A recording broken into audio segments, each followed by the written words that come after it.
Hola a tots, aquest és un nou vídeo que poso a la vostra disposició, la conversa que vaig tenir amb el José Antonio Rodríguez Manfredi. Ell és investigador a l'INTA a Madrid i especialment, i per això el vaig entrevistar, va ser l'investigador principal, el responsable de l'instrument MEDA, que és un dels instruments que porta el robot Perseverance a Mart i que és l'estació meteorològica, o és molt més que això, com ens explicarà, perquè ja veureu que un dels seus principals objectius és l'estudi del pols a l'atmosfera marciana. Ens explicarà moltes anècdotes i detalls que són divertits i xulos de com funciona la gestió d'un rover, d'un robot marcià.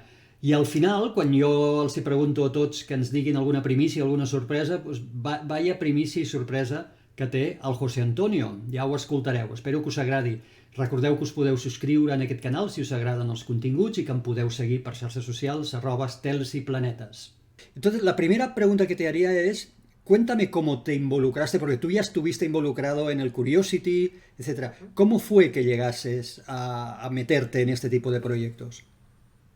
En concreto, en este último, cuando ya más o menos sabíamos que NASA iba a sacar un anuncio de oportunidad. Un anuncio de oportunidad es pues esa convocatoria abierta a todo el mundo, a toda la comunidad científica, para que presenten propuestas de instrumentación. Se definen más o menos cuáles son los objetivos de la misión y a partir de ahí, pues todas las instituciones que así lo consideren, pues presentarían propuestas de instrumentación.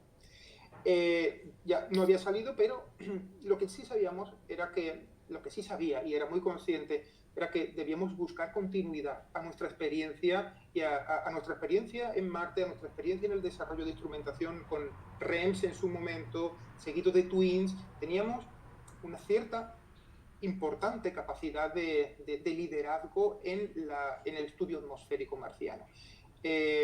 Y empecé a formar un consorcio internacional que da también fuerza a la propuesta y apoyado fundamentalmente también en la industria.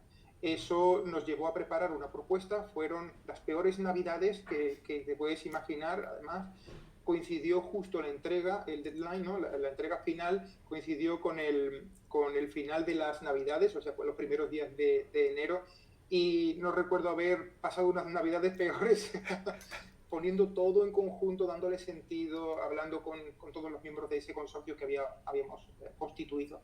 Y lo presentamos. Se presentaron 67 propuestas de todo el mundo, de los centros de más alto nivel que puedas imaginarte, fundamentalmente americanos. Y el 31 de julio de 2014 recibimos la llamada de NASA diciendo que nuestro instrumento, el instrumento MEDA, había sido seleccionado para una de las actividades, ¿no? Como una de la carga útil científica que iba a tener Perseverance. Y a partir de ahí fue realmente un no parar. Ha sido un periodo de verdadero sacrificio, inmenso sacrificio, no por mí solo, por todo el equipo que hay detrás. Detrás de MEDA habrá unos 450 o 500 personas de todas las instituciones. Buscar, además también por supuesto el apoyo gubernamental. Esto no se puede hacer si no hay recursos económicos y recursos de todo tipo.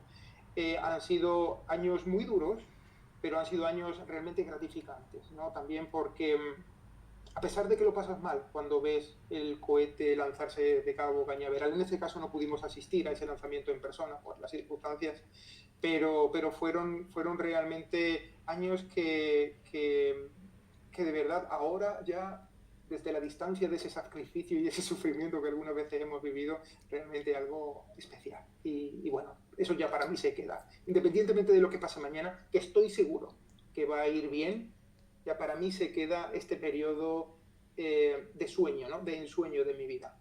¿Cómo recuerdas el momento ese de la llamada? Cuando te llaman y te dicen que habéis sido seleccionados. Fue algo, yo lo comparo en cierto modo también cuando pues recibes la noticia de vas a ser padre o vas a ser madre, ¿no? Todavía queda un periodo largo, perdón, todavía queda un periodo largo, la gestación, en fin, esos 9 meses de embarazo, ¿no? Pero esa noticia que te, que te ilusiona, te preocupa, te genera esa mezcla de sensaciones, ¿no? De ilusiones, de cómo lo haré bien, en fin, bueno, en fin, todo eso, ¿no? Todas esas inseguridades también afloran, pero obviamente pues eres consciente de eso, de la importancia que eso supone y por supuesto de que no estás solo en esto, ¿no? Muy Eso te da bien. mucha tranquilidad y te da un respaldo importante para los momentos difíciles, como digo, que han sido mucho, pues en seguir adelante, porque sabes que va más allá de una persona, va más allá de un equipo, va más allá de una institución. Es algo que cuando mañana aterrice, pues empezará otro nuevo capítulo de la historia de la exploración espacial, en la que España, en la que nuestro instituto, ¿no? Nuestras instituciones, en la que nuestro equipo y cada uno de nosotros ha formado parte y ha aportado, ¿no? Un poco un granito de arena, ¿no? Y eso es algo que, bueno, es importante también. ¿Cómo le explicarías a la gente qué es MEDA? Más allá de lo que ya sabemos que es una estación meteorológica para entendernos, ¿cuál es el objetivo o cuáles son los objetivos? MEDA es, simplificándolo mucho, es como una especie de estación meteorológica de las que podemos tener quizás en los patios o en los jardines o en los balcones, ¿no? Quiero decir, simplificándolo mucho, es, como decíamos, es uno de los 7 instrumentos que lleva a bordo el rover Perseverance y se va a centrar en eso, se va a centrar en el estudio de la atmósfera marciana. El estudio de la atmósfera marciana, pues con el fin científico, por supuesto, de entender cuál es su dinámica, cómo es esa atmósfera, qué influencia tiene pues, en la geología, cómo ha modelado el planeta, cómo puede haber influenciado a esa potencial vida que pudiera haber existido en el planeta y que vamos también detrás de ella. Desde ese punto científico, desde ese punto de vista científico, la investigación espacial, atmosférica, perdón, del planeta es muy importante porque además también da contexto a todas esas otras piezas del puzzle. Pero además, la atmósfera el estudio de la atmósfera y de su dinámica, el clima es esencial pensando en las futuras misiones. Futuras misiones tripuladas, en muchos casos en donde pues ya no es pues un vehículo más o menos grande, estamos hablando ya de vidas humanas. Y el diseño de las misiones, el diseño de la entrada, tan difícil entrada en Marte, de los trajes, de los vehículos que se van a utilizar, de los distintos dispositivos e instrumentos, depende altamente de la atmósfera. Depende altamente de la atmósfera en general y quizás en particular destacaría el polvo, depende mucho del polvo. Ese polvo, esas partículas tan finas de polvo marciano que pueden hacer cambiar la dinámica de todo el planeta. Sabéis, seguro, que en Marte ese polvo marciano puede llegar a cubrir con una gran tormenta todo el planeta a la vez. Puede variar las condiciones térmicas de la atmósfera, o sea, puede variar la columna de atmósfera, o sea, la columna de aire puede variar su densidad por las variaciones de temperaturas inducidas por la cantidad de polvo que haya. El polvo puede meterse dentro de los engranajes y entresijos del vehículo y puede hacer que falle. Ese polvo fino puede también hacer que, por ejemplo, los sistemas de soporte vital de los astronautas, de los futuros astronautas, que como sabe, otro de los instrumentos es MOXIE, es un dispositivo que va a extraer, ¿no? Es un demostrador en esta ocasión, pero será esencial en el futuro, extraer el oxígeno del dióxido de carbono de la atmósfera. Bueno, pues los filtros, cómo funciona ese instrumento, va a depender altamente del polvo. Y ese es otro de los objetivos de MEDA. MEDA es, por un lado, se centrará en el estudio del polvo, que tan importante papel juega, y además también de entender esa dinámica, entender esa atmósfera, cómo esa meteorología, esas variaciones meteorológicas influyen en el polvo y el polvo en las condiciones meteorológicas, cómo se eleva todo ese polvo. Entender todo eso es parte esencial de nuestro futuro en la exploración planetaria y precisamente es por lo que MEDA encaja perfectamente bien en esta misión. Esa es quizá la diferencia más importante de MEDAC. Te quiero decir porque, claro, InSight ya lleva también una estación meteorológica, Curiosity lleva otra. Es decir, no es la primera vez que vamos a Marte y ponemos estaciones meteorológicas. Entonces, lo que MEDA va a aportar además de o sobre lo que ya conocemos, sería básicamente esto que comentabas, el tema del estudio de las dinámicas de la atmósfera relacionada con el polvo. Exacto, sí, el polvo es el gran elemento novedoso. ¿Cómo vamos a estudiar MEDA con su complejidad? Es frente a sus hermanos mayores, o sea, REMS y TWINS, MEDA es un instrumento, lo digo habitualmente en términos de, es una nueva generación de instrumentos meteorológicos, de instrumentos ambientales, ¿no? Va un poco quizás más allá de la meteorología. Y es precisamente ese valor que apunta, ¿no? El estudio del polvo como ese factor más novedoso. MEDA incorpora, por ejemplo, una cámara y muchos elementos detectores de ultravioletas y visible, elementos fotodetectores, me refiero a fotodiodos, para poder hacer una monitorización del polvo de manera diaria. Ya no dependeremos, por ejemplo, de que en su momento pues, la cámara utilizada para la geología X nos haga un poco el favor, entre comillas, quiero decir, nos tome una imagen del cielo para poder estimar cuánto polvo hay en suspensión, pues una vez cada 10 días o una vez cada 15 días. MEDA incorpora ahora una cámara, que es un elemento también muy novedoso frente a sus hermanos anteriores, dedicada exclusivamente al estudio del cielo. Vamos a tener pues, imágenes, pues, tantas como nos podamos descargar, ¿no? Tantos como la misión un poco nos permita, ¿no? En los términos de potencia y de descarga de datos.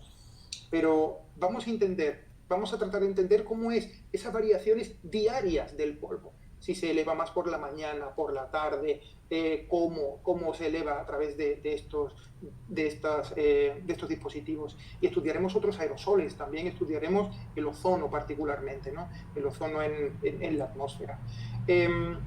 Incorpora, respecto a los elementos que ya teníamos antes, incorpora mejores prestaciones en términos de más resolución, más rapidez de la lectura, frente a lo que ya tenemos, que combinará perfectamente bien con esas medidas de esos otros instrumentos. Quiero decir, MEDA, afortunadamente para nosotros, junto a TWINS y junto a REMS, va a constituir una mini red, porque son solo 3 elementos, pero bueno, es importante también tener más de un elemento para poder luego combinar con nuestros modelos que tenemos computacionales y poder analizar la atmósfera en distintos puntos, ¿no? Eso nos dará una visión más completa de la atmósfera marciana.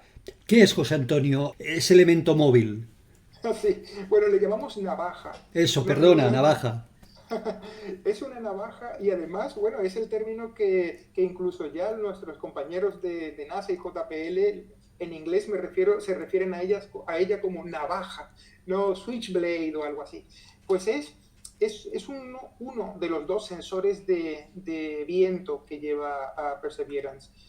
De REMS, cuando aterrizó a Curiosity, pues a los pocos días nos dimos la triste sorpresa, ¿no? De que, bueno, en el proceso de aterrizaje se había dañado uno de estos sensores. Piensa que, claro, MEDA en general, como también sus hermanos, son instrumentos ambientales, son instrumentos meteorológicos y por lo cual tienen que estar expuestos a la atmósfera y como tal, pues el riesgo de que puedan ser fácilmente dañados por piedras, vientos o lo que sea.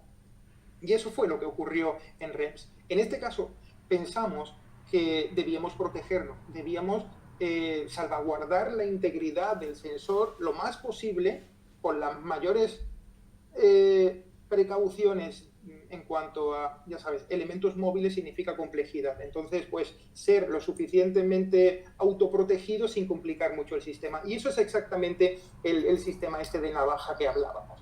Cuando el sistema aterrice, cuando todo el vehículo aterrice, el sistema estará plegado sobre sí mismo, de modo que estará bastante protegido. Y luego, cuando, de hecho será en el Sol 9, sabéis que llamamos a los días marcianos, los llamamos soles, pues en el Sol 9 se desplegará esta navaja, que así llamamos como si fuera pues eso, una navaja de Albacete, de estas, y extenderá ese sensor con los detectores en el extremo. Además de autoproteger esos sensores, que son pues, realmente sensibles, con la navaja, lo que vamos a conseguir es alejarnos también, o sea, el elemento sensor que se encuentra en el extremo lo vamos a alejar de toda la fuente de perturbación que es el rover en sí. O sea, la dificultad de medir temperatura, vientos, radiación y todo eso en Marte a bordo de un vehículo es todo lo que el vehículo en sí nos perturba. En este caso, pues el viento pues es altamente perturbado por todos los elementos que tiene, que además son móviles. El brazo se mueve y seguro que nos va a perturbar el viento. Todas las aristas, la cabeza cuando giran las cámaras y todo eso nos perturba. De modo que los diseños de los sensores son tal que podamos en el retrieval, que se llama en el proceso de obtener de las medidas, de las lecturas que haga, poder obtener de verdad la magnitud de viento, velocidad, temperatura en grados o lo que sea, sacarlo de la ecuación para que realmente podamos decir la temperatura en Marte o el viento en Marte es tal como si no hubiera rover. En ese sentido, pues nos tratamos de alejar para evitar esa perturbación. Por ejemplo, los sensores de temperatura. Los sensores de temperatura, imagínate lo difícil que puede ser medir la temperatura de la atmósfera a 1 metro, menos de 1 metro en algunos casos, de un radiador que eleva la temperatura a 180 grados. Pues nos las tenemos que inventar y maravillar para, pues por ejemplo en este caso lo solucionamos colocando distintos elementos en el rover. Con la ayuda de la información del sensor de viento, si el viento viene desde la parte, por ejemplo, trasera y nos arroja toda esa pluma térmica, toda esa pluma, ¿no? Ese calor, ¿no? Que ese radiador, que es el generador de radioisótopos, nos lo arroja sobre un sensor, ese estará altamente perturbado, pero tenemos otro en el otro lado en donde está en el flujo libre no perturbado. Si el viento sopla de otra manera, pues ese estará perturbado, pero este no. Si el viento, por ejemplo, pues fluye no sé cuánto, con lo cual el sensor de tal dirección que ese sensor de viento queda perturbado, pues tenemos otro sensor que no está perturbado. Quiero decir, en general tenemos un conjunto de sensores, un conjunto de instrumentos, cada uno midiendo una determinada magnitud, distribuidos a lo largo del rover, a lo largo y ancho del rover, para poder, precisamente combinando toda esa información, poder medir la temperatura, el viento, la presión, tal como si no hubiera rover sobre la superficie. Qué interesante. Como antes lo comentabas un poco, ¿cómo va a cambiar ahora vuestra vida? Es decir, habéis pasado unos años muy apretadillos, con todo para llegar a tiempo, lógicamente, con el diseño y el lanzamiento del rover. Ahora mañana aterriza el rover y a partir de mañana se abre para vosotros una nueva vida, diríamos. ¿Cómo va a ser? ¿Qué cambio vais a sufrir como equipo? ¿Cómo vais a vivir? Bueno, no es nuevo ya para nosotros. Todavía, por suerte, continuamos con la operación diaria de REMS en Curiosity. Ahora te cuento un poco lo que significa eso de la operación, con la de InSight, y ahora empezaremos también con la de MEDA. De momento no hemos definido el calendario de fiestas marcianas y todos los días tenemos que recibir los datos que nos mandan de Marte estos instrumentos y en base a ellos, junto a la estrategia científica que hayamos definido, pues definir qué es lo que hay que mandarle de nuevo al rover o al lander, en el caso de InSight, para que lo vaya ejecutando. Eso diariamente. La dificultad que ahora, o cómo va a cambiar la vida, nuestra vida a partir de ahora, es que pues ya no serán 2 misiones las que desde aquí, desde Madrid, comandemos, operemos, recibamos, analicemos y mandemos, sino que serán 3. De modo que al final, pues bueno, es algo que tenemos bien engranado, con un equipo también nutrido de gente para que, por supuesto, pues también tengan su periodo de refresco, puesto que típicamente tenemos que trabajar de noche. Quizás la parte más dura de todo esto, ¿no? El tener que trabajar empezando pues a partir de las 5 en el mejor de los casos, 8 o 9 de la noche. O sea, vivimos casi permanentemente en un turno nocturno, ¿no? En un turno, pues eso, marciano nocturno.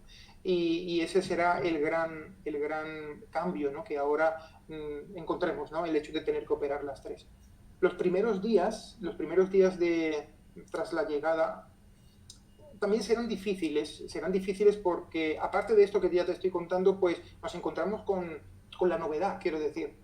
Hemos estado trabajando en el desarrollo de MEDA desde el 2014, como antes hablábamos, pero llegamos a Marte y empezamos de nuevo. Empezamos de nuevo, quiero decir, como ocurrió con REMS y como ocurrió con Twins, en InSight, la misión tiene que aprender dónde ha caído, cómo ha caído, si ha habido algún tipo de, en fin, de problema, ajustar los parámetros para ese entorno, hacer los ajustes de calibración y al principio tienes que entender realmente ese nuevo entorno. Aunque no sea nuevo, aunque ya lo conozcamos y sea para nosotros algo familiar, pero el hacer el commissioning, que se llama, es algo que genera dinámicas especiales. A partir ya del mes, tal vez, más o menos, tras la llegada, pues ya entraremos en una cierta normalidad, ¿no? Y entonces, bueno, pues ya viviremos esas etapas más adelante, ¿no? Pero de momento será un poco intenso y estresante también.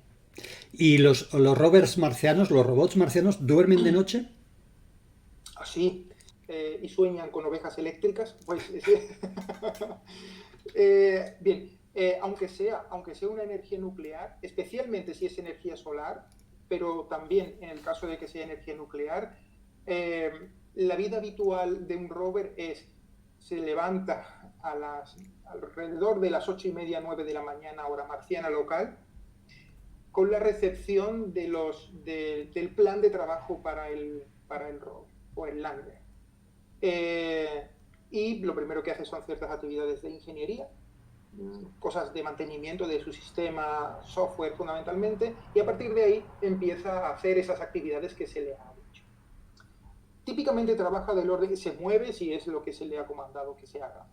Típicamente trabaja del orden de unos entre 4 y 6 o 7 horas y se va a dormir.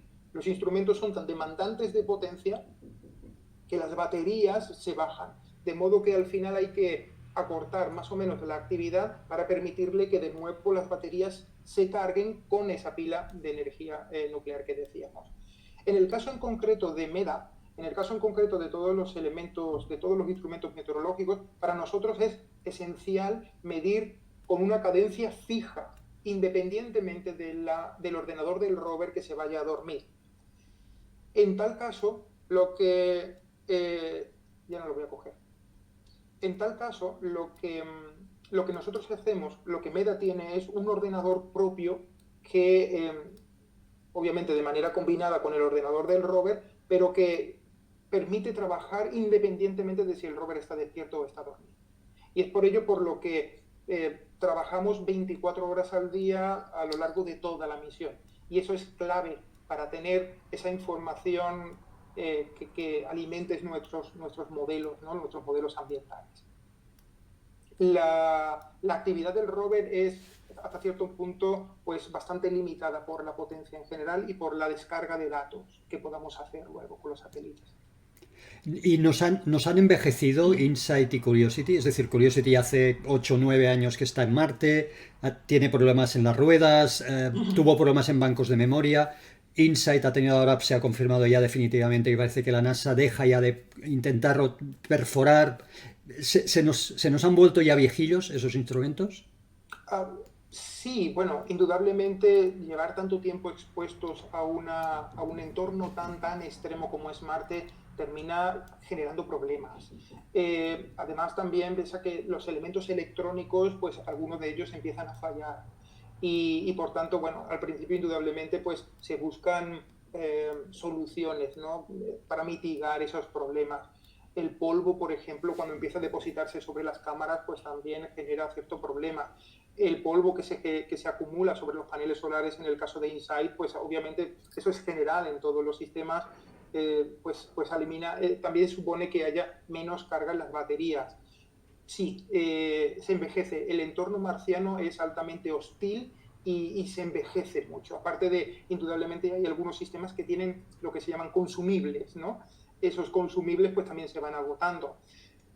La vida, por ejemplo, se plantea, de las misiones en este tipo de exploración de la NASA, se plantea pues con una misión principal, que típicamente suelen ser 2 años terrestres, 3 años terrestres, o sea, 1 año marciano, 1 año y medio marciano o 2 años marciano, en donde ahí se deben maximizar todos los objetivos o la mayor parte de los objetivos científicos que la misión se plantea. Y a partir de ahí, si el vehículo o la plataforma pues está bien, la NASA va haciendo extensiones de la misión. Extensiones de la misión que indudablemente contribuirán a conseguir y a recabar más datos o hacer más experimentos sobre la superficie. Pero en previsión de que esa degradación que los instrumentos o los sistemas puedan tener, como las ruedas o cualquiera de estas cosas que decíamos antes, se trata de intensificar el cumplimiento de los objetivos en la primera parte de la misión, en esa misión principal. ¿Y qué weather forecast esperáis para el día de la entrada y aterrizaje? ¿Qué día se va a encontrar en Jezero Perseverance? Pues muy bueno, quiero decir, no tenemos previsión de tormentas ni siquiera locales que puedan perturbarnos mucho esto. Los cielos están claros, no hay mucho viento. Bueno, quizás las capas más altas sí va a haber un poco más de viento, pero el día es muy propicio, es un día primaveral, es un día primaveral. También la elección precisamente de esta fecha de aterrizar era porque no estábamos en esa temporada, en la estación de tormentas, ¿no? Que es cuando más, por la dinámica atmosférica más se genera. Todo ha sido, como podéis imaginar, milimétricamente pensado y calculado, ¿no? Debido a la importancia, por supuesto, que tiene la misión. Muy bien, José Antonio. Viendo también el objetivo, uno de los primarios del rover, que es la búsqueda de signos de vida quizá pasada, ¿no? ¿Crees que confías en que con esta misión podamos contestar la pregunta de no, finalmente sabemos ahora que no hemos estado solos en algún momento? Es decir, ¿vamos a encontrar algo? No debemos mirarlo única y exclusivamente en el contexto de esta misión. Perseverance sí ya se marca de manera directa el objetivo de tratar de buscar esas trazas de vida. Probablemente sea difícil ver con la instrumentación que tenemos, probablemente sea difícil ver pues esos rastros de vida tan evidentes. No porque a lo mejor no podamos con la instrumentación localizarlo, sino porque esas grandes hallazgos necesitan, como siempre se dice, grandes y contundentes evidencias. Entonces, en ese contexto, tenemos que pensar en Perseverance como la primera etapa de todo ese proceso. Quiero decir, Perseverance va a coger además también muestras, las va a meter en receptáculos que en unos años una misión irá conjunta con la Agencia Espacial Europea y lo traerá a la Tierra. Y ahí sí que conjuntamente podremos, quiero decir, eligiendo con los instrumentos que tiene Perseverance, las mejores muestras, los mejores candidatos, aunque no encontremos al microorganismo A, pero sí vamos a encontrar o vamos a localizar y seleccionar las piezas del puzzle, ¿no? Las muestras que más probabilidades tengan. Las vamos a traer a la Tierra y aquí en la Tierra ya es donde realmente verificaremos esos resultados. Porque pensamos que Perseverance va a encontrar rápidamente, vamos a aterrizar y vamos con nuestras cámaras o con nuestros instrumentos, vamos a ver al microorganismo de turno ya moviéndose por allí reptando. Es una exageración, por supuesto, ¿no? Debemos ser un poco más amplios. Perseverance en ese sentido es el primero de los eslabones de esa cadena que finalmente, si hay vida en Marte, yo creo que la vamos a encontrar. Ojalá aquí. ¿Qué ocurre? Siempre me preguntan, ¿y qué ocurre si no encontráis vida? La que estáis esperando, bueno, en el conjunto total. Bueno, pues también hay que ser cautos en esto. Si no encontramos ahora, no seleccionamos buenas muestras y no encontramos aquí en la Tierra esos restos que estamos buscando, ¿ya podríamos decir que no hay vida en Marte? Si fuéramos una serie, una civilización alienígena y viniéramos a la Tierra buscando vida y aterrizáramos en el desierto del Sahara, probablemente nos encontramos con la sorpresa de que no hay vida, o en el desierto de Gobi o en la Antártida. Mientras que si vamos al Amazonas, por ejemplo, pues rápidamente pues veríamos ese vergel de formas de vida. Hay que ser cautos. También en la selección del proceso, en el proceso de selección de Jezero, como punto de aterrizaje, pues también consideramos que ahí es donde se maximizan esas opciones de poder encontrar vida. Y con toda la instrumentación, y como antes te contaba, con el traer las muestras a la Tierra, realmente creo que estamos cerca de, si la hay, la encontraremos. Pero si no fuera así, por el paralelismo que antes te decía, también hay que ser cautos y no desanimarnos pensando que no hay vida fuera de nuestro. Y desde el punto de vista de que hay, diríamos, como dos vertientes de pensamiento, una es cuidado, no contaminemos los mundos, vayamos con cuidado con Marte, no sé, tenemos protocolos para impedir contaminación biológica, y luego hay la otra como vertiente que es, esto es inevitable, es decir, el hombre va a acabar yendo a Marte, el hombre va a acabar explotando recursos o poniendo asentamientos en Marte. ¿Dónde estás tú? Es decir, mentalmente, ¿dónde estás? Hay que proteger como un vergel, como un parque nacional, para entendernos, y hay que ir ahí solo para hacer 4 cositas. O simplemente lo que estamos haciendo ahora es la primera ola de invasión para entendernos, y al final el hombre acabará yendo a Marte y acabaremos poniendo asentamientos. Yo lo veo todo eso como parte de una línea temporal. Ahora mismo todavía nos queda mucho que aprender de Marte, de la vida fuera de nuestro planeta, y ahí hay que maximizar esas opciones, las opciones de búsqueda, las opciones de encontrarlo, ¿no? De encontrar esa vida, lo que vamos buscando, perturbando por supuesto lo menos posible. Quiero decir, no tiene mucho sentido que vayamos buscando vida en Marte y la llevemos de casa.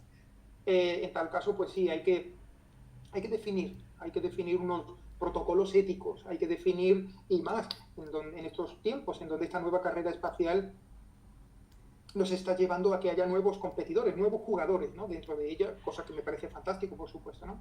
Pero en ese contexto debemos ser cautos de cuál es el objetivo que nos marca. Independientemente o complementariamente a que en la etapa posterior, cuando ya más o menos conozcamos ese entorno y que a lo mejor incluso con todas las salvaguardas podamos mandar una misión tripulada a Marte para hacer esa exploración más efectiva, pues, y digo complementariamente a que después, más allá, a lo mejor en finales de siglo, pues podemos establecer esa colonia que antes hablaba, que pueda ser más o menos permanente, ¿no? Pero como punto, como trampolín para continuar. Son complementarias. Todas estas iniciativas son complementarias, y lo que hay que poner es un poco de cordura, ¿no? Hay un poco de ética también en la exploración, ¿no? Que es algo que también se lleva discutiendo cierto tiempo, ¿no? Cómo hacer por utilizar una palabra que también se utiliza mucho ahora, cómo hacer una exploración espacial sostenible.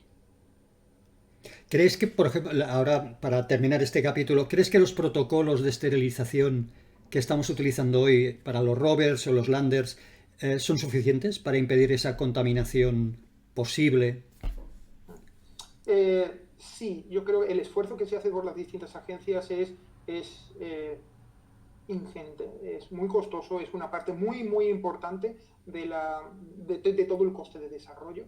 Y creo que, pues, más o menos en las agencias que conozco, en donde realmente hay ese compromiso por la exploración, una exploración ética, ¿no? y sostenible, como antes decíamos, sí hay esa motivación, ¿no? Es muy difícil, indudablemente, poder garantizar al 100% que no lleva ni el más mínimo, ni la más mínima espora, ni el más mínimo carga biológica contaminante. Ante esa circunstancia también nos ayuda un poco el entorno marciano. El hecho de que lleguemos allí con esa radiación nociva tan intensa, pues hace que también se esterilice, ¿no? Pero es muy difícil poder decir que a lo mejor llegamos al 100% de esterilización, es casi imposible, pero sí ese esfuerzo y ese compromiso nos lleva a alcanzar valores del tipo 90 y muchos, 95, 99%, ¿no? Que con ayuda con Marte pues puede ser mayor. Vale. ¿Dónde sitúas en tu quiniela el hombre en Marte?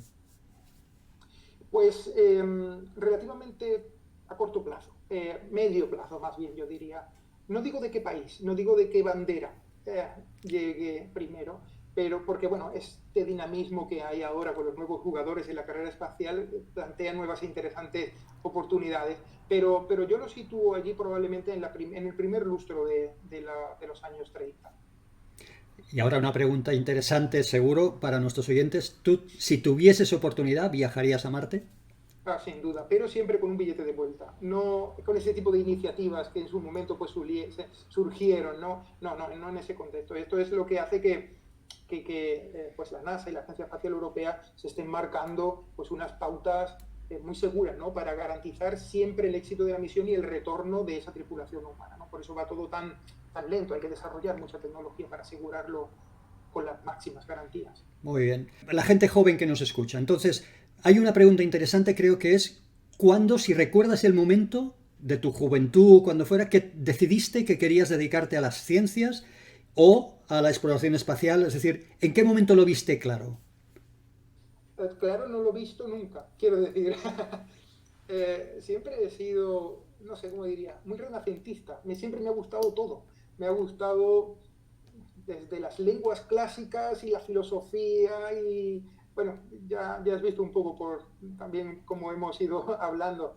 Eh, yo creo que la clave es el poder compaginarlo en equilibrio todo. Es esencial, además también, al menos para mí, que haya ese equilibrio en mi mente, que me dé un poco de cordura y la apertura de mente, la apertura de mente que me da.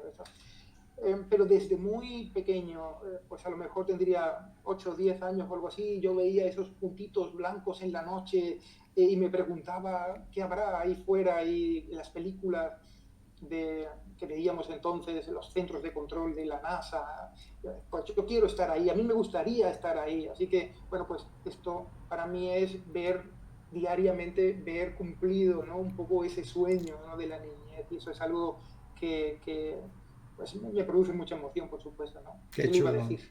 qué chulo. Luego la pregunta también para la gente joven. Voy a escuelas, seguro que tú también vas mucho a escuelas, y preguntan, claro, ahora es un momento excitante del momento de la exploración espacial, y preguntan, ¿qué tengo que estudiar? ¿Qué me recomiendas que estudie para que cuando sea mayor pueda estar relacionado, no solo astronauta, pueda estar relacionado con la exploración del espacio? ¿Qué les contestamos? Es fantástico cualquier cosa, en lo que quiera que sea, que a ellos les guste. Para mí la clave esencial de todo esto no es lo que estudies, sino las ganas que le pongas. Si te gusta la biología, biología. Si te gusta la ingeniería, las ciencias de la computación, informática, las matemáticas, todo ayuda. La sociología, no sé, la antropología, todo ayuda. Al final, esta carrera es tan transdisciplinar, tan multidisciplinar que tiene cabida para cualquier cosa, cualquier disciplina. Eso sí, dalo todo, le diría. Haz lo que consideres que te guste porque es una carrera larga, es algo que tiene que va a exigir mucho sacrificio, hacer un doctorado, en fin, entrar y tal, y te tiene que gustar. Desde el tiempo cero te tiene que gustar. Lo que sea que estudies, hazlo con todo lo que tengas dentro. Y si en un momento dado también te das cuenta de que realmente no era justo lo que pensabas, no tengas miedo en dar un paso atrás y el volver a retomarlo. No pasa nada. No fracaso, pero el darte cuenta de la realidad y tener que dar un paso atrás para coger impulso y seguir a lo mejor en otra línea es parte de nuestra vida. La gestión de ese tipo de cosas es algo que la NASA se hace fantásticamente bien. Los grandes logros se hace no equivocándote, porque te puedes equivocar, pero sí tener un plan B. En el caso de que no hayas conseguido lo que pretendías, por la razón que sea, o en el tiempo o en el marco que quisieras, no pasa nada, dar un paso atrás y seguir por otro. Eso es parte de la vida y en este caso mucho más. Muy bien, y a la última pregunta. Mira, os pido a todos que desveléis un secreto, diríamos una primicia, Dios mío. lógicamente que dejará de serlo, porque espero que esto lo vea alguien. Diríamos, por ejemplo, no sé, una primicia, algo que tengas en la cabeza, un proyecto nuevo, lógicamente algo que puedas contar, pero que tampoco lo hayas contado mucho. Pues bueno, quizás lo que más no es todavía muy público, pero estoy tratando de que España pueda tener su propia misión marciana, ¿no? O sea, que el hecho de que nos podamos subir a este tren, modestamente, pero que nos podamos subir al tren como España, no contribuyendo, sino una misión española en Marte para mí sería un sueño a relativamente corto plazo. ¿Esto es dentro del paraguas de la ESA o no? No, como España. Eso es lo que digo, que España pueda tener su propia misión marciana, Wow. contribuyendo modestamente, pero la misión con bandera española. Que tenga contribución internacional o lo que quiera que sea, pues eso también es algo interesante, ¿no? Esto es colaborativo, esto es un entorno de colaboración, pero que sea una misión española, una bandera española la que pues, podamos... Bandera española ya de hecho ya tenemos en Marte. InSight tiene una bandera española.